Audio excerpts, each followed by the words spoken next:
Mom invites estranged sister to wedding leading to disastrous speech and family fallout. I, 27F, got married to my boyfriend of 7 years, Aaron, 27M, 4 days back. The wedding was great except for one part which was ruined by my mom, 52F, and my estranged sister, Monica, 25F. She had to be kicked out by Aaron after this speech that she made, and my mother is going crazy about it because she thinks that Aaron was somehow in the wrong here. So, for context, Monica and I haven't spoken in almost 4 years because of an incident that took place at a Thanksgiving dinner that my parents were hosting. She'd been hitting on and subtly trying to flirt with Aaron throughout the evening, but I had somehow ignored it because I didn't want to ruin my parents' Thanksgiving dinner. But then after dinner was done with and we were all just sitting around and chatting, Aaron came to me and told me that Monica was trying to come on to him and it was making him really uncomfortable. I lost my cool and confronted her in the living room, where everybody was sitting, and it turned into a huge thing. She told me that it was alright because if Aaron had a problem with it, then he would have told her, which he didn't. But that was just because he was a generally quiet person and didn't like confrontations, which is why he'd approached me to deal with the situation. Then she said that Aaron deserves better and that's why she was hitting on him, because he should know what he deserves and not settle for me. My dad had to intervene and tell her that it was enough, so she got really annoyed and left. We hadn't seen or met each other since that day, which was a relief because Monica and I didn't really get along anyway. Ever since we were kids, she'd always been fiercely competitive, and even though I was older than her, she always tried to make me seem like the less competent and capable one. She was already my mother's favorite, but I guess she wanted to be my dad's favorite as well and couldn't stand the fact that he treated us both equally. Our relationship got even worse when both of us were in high school, and by the time we graduated college, we were barely on speaking terms. We would meet on the holidays and would ignore each other there, but after that one incident, I decided that I wasn't going to be attending any events that she would be there at. So I would ask my dad if she would be attending, and if she was, then I wouldn't go, and if she wasn't, then I would. It was the perfect system, and it helped that my dad respected my boundaries. Unlike my mother, who always insisted that we patch things up despite how uncomfortable Aaron felt around her. Judging by that, I guess it's no surprise that she invited Monica to my wedding without even consulting with me first.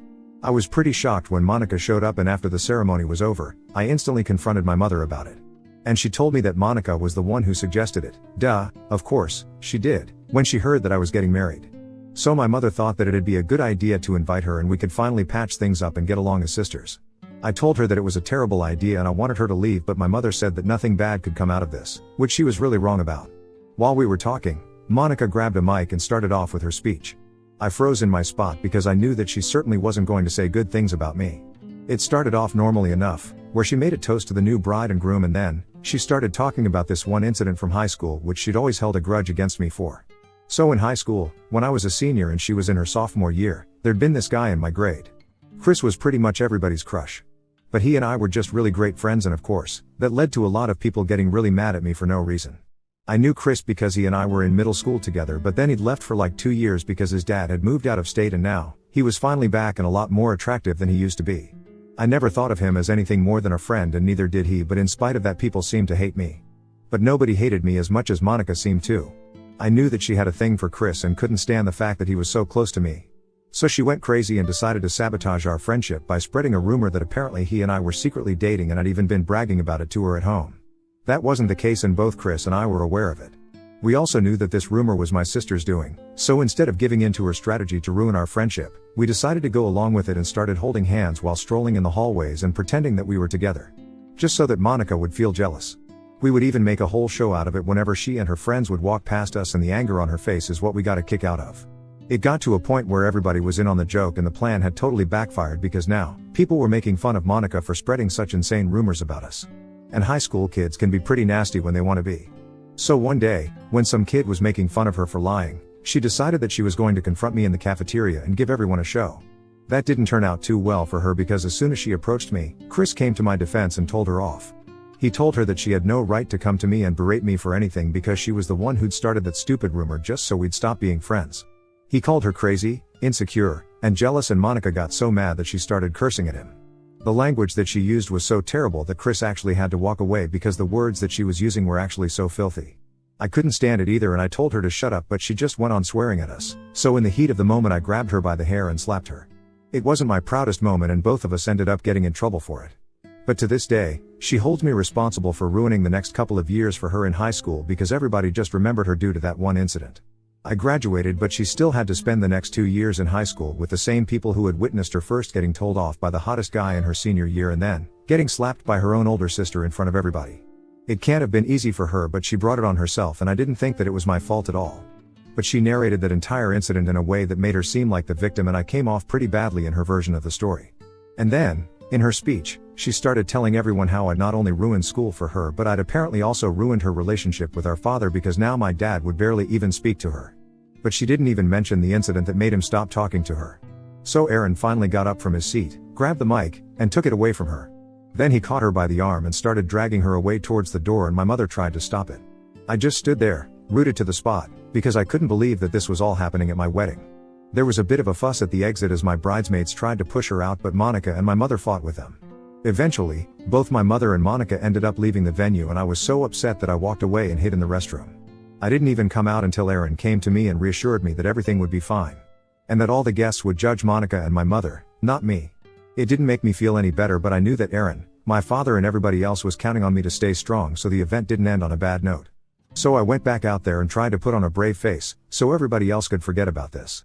After the thing was over and everybody went back home, I talked to my dad about this, and he told me that he was going to talk to my mother and make her apologize to me. I told him that that wouldn't be necessary because I didn't care if she apologized or not. And he seemed to understand what I meant. It's been a few days since, and my mother contacted me the day before yesterday and told me that I needed to leave my husband because apparently, he was the crazy one here. She called me up a few days ago, and I picked up the call because I assumed that she was going to apologize to me, and I had a lot of things that I wanted to say to her. But as soon as I picked up, I regretted it because she wasn't apologizing. She just wanted to tell me that she believed that Aaron was crazy and that I needed to leave him and get the marriage annulled ASAP. Her reason was that he'd physically tried to drag Monica away, and if he could put his hands on a woman that had nothing to do with him, then he wouldn't hesitate in doing the same to me. I thought that it was a bit of a stretch to compare Monica to me. Because I hadn't tried to hit on someone and make someone uncomfortable and then started playing the blame game and pretending to be the victim. That was all Monica, and Aaron wasn't going to let her ruin our wedding by making it all about herself, which is why he tried to drag her away, and even in doing so, he'd been pretty respectful of her. What Monica had said was unforgivable, and I told my mother that she should be glad that I didn't go up to her and slap her like I had all those years ago in the cafeteria. My mother started yelling at me and told me that both of us were the same and that Aaron and I needed help if we believed that violence was the answer to everything.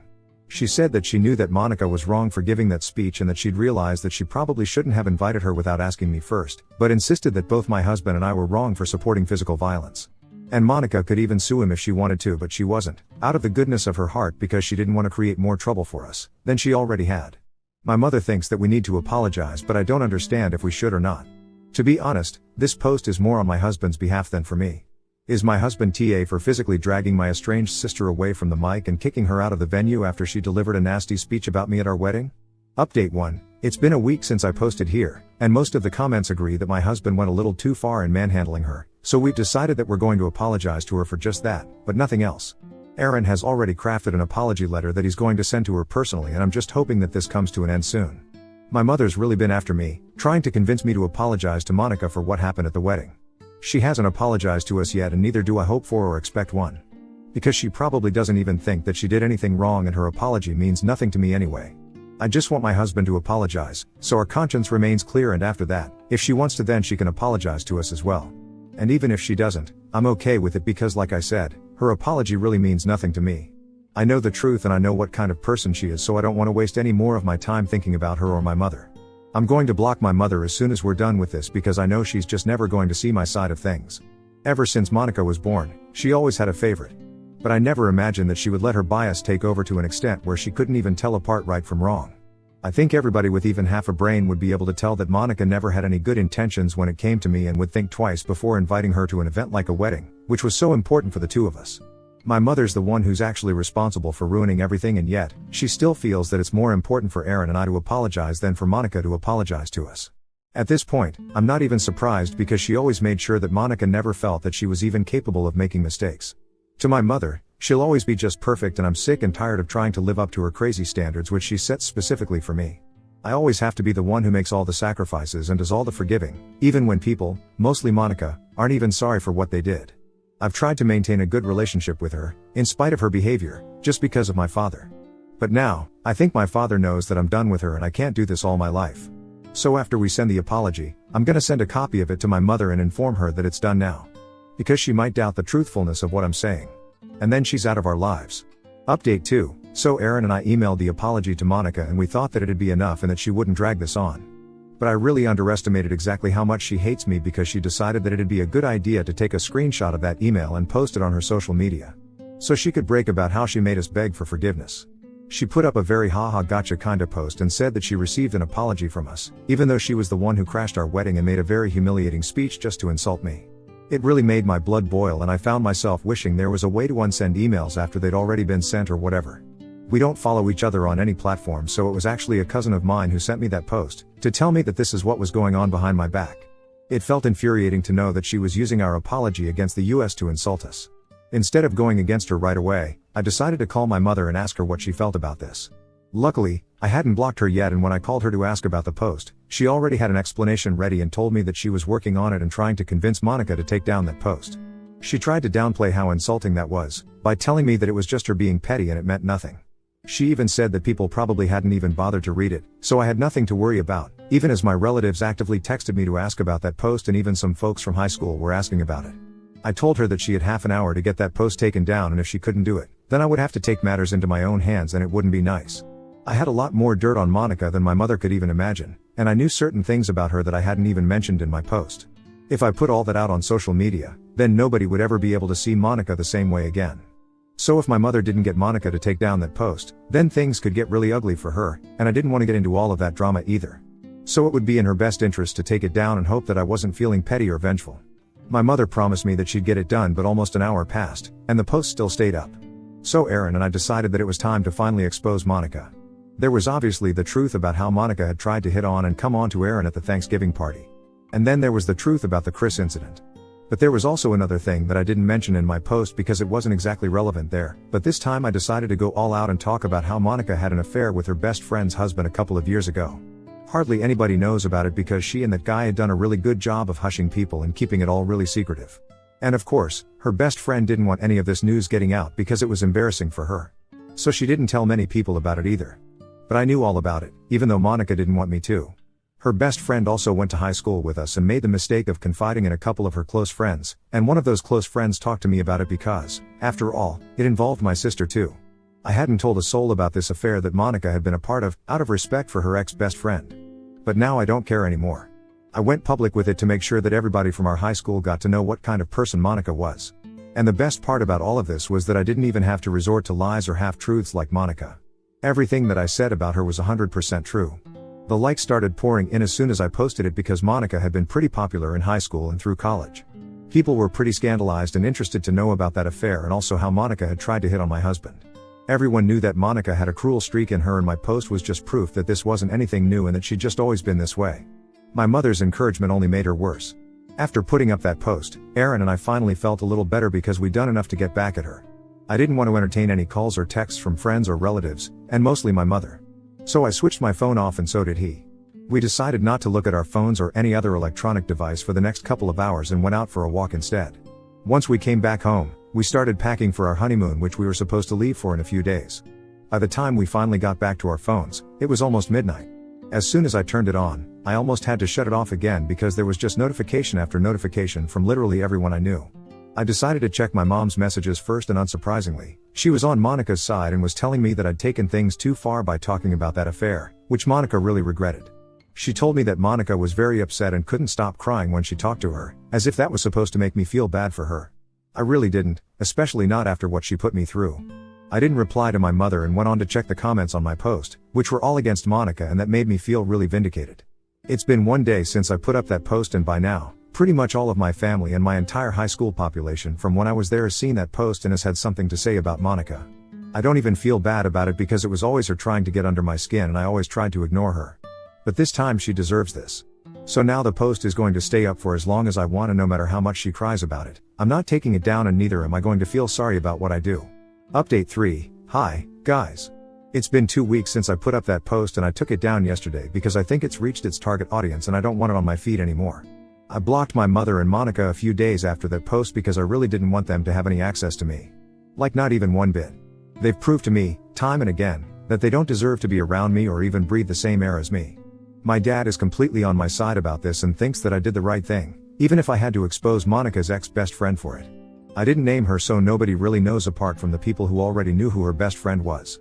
And that was pretty much our entire high school because the two of them had been quite thick ever since they were in their freshman year. But at least I didn't name her, so that's some consolation for both of us. And even if I did end up inadvertently exposing her, even that girl had been really mean to me because of Monica back then. So I don't feel particularly sorry about it. Aaron and I are finally enjoying our honeymoon, and the only reason that I even remembered to post an update was because somebody DM'd me, asking about what became of Chris. And I realized that I'd forgotten to tell you guys that we're still friends. He wasn't able to attend my wedding, unfortunately, because he was really down with the stomach flu. But we might meet in the next couple of weeks. And when we do, I'm gonna make sure that I take a picture of us and post it for Monica to see. Also, my dad has been talking to me about my mother's irrational behavior when it comes to Monica and asked me if he should think about couples counseling or just straight up divorce. I was surprised to learn that my father was considering getting divorced from my mom after all these years that they'd spent together. But he told me that he just wasn't feeling it anymore, and it was becoming more difficult for him to deal with my mom every day because of how weird she was acting. She had even tried to talk him into disinheriting me and leaving all their property and money to Monica because apparently, I needed to be taught a lesson about family loyalty. My dad had to fight really hard for me, and he says that he's just absolutely emotionally drained, trying to keep up with my mother. He said he's too old for this and needs a break. And honestly, I agree. I know that my mother can't be an easy person to live with. I didn't tell him what to do, but I told him that I would support him, regardless of what decision he makes. Even if he chooses to stay with my mom, I wouldn't mind it because that's what brings him joy. As long as he's happy, I'm happy. That being said, I really do hope they look into couples counseling, at the very least. Because my mother definitely could do with therapy. In fact, I think therapy would do a world of good to both my mother and my sister.